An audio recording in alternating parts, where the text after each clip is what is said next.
Izan daiteke arazo handiagoa edo txikiagoa, baina bakoitzak, herri bakoitzak bere erritmoa izango du, eta garbi dagoena da momentu honetan Espainia eta Kataluniaren arteko talka izugarria dela.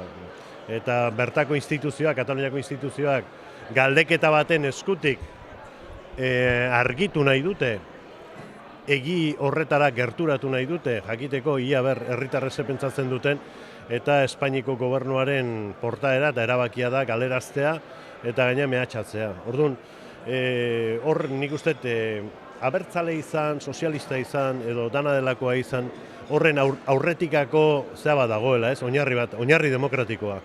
Eta nik uste hori aman komuna dela eta partekatu egiten dugula printzipio hori. Nik uste gaina bera dela motorerik nagusiena, oinarri demokratikoa. Kasu honetan, Kataluniako herritarrei hitz ematea eta erabaki hori errespetatu eta errespetaraztea.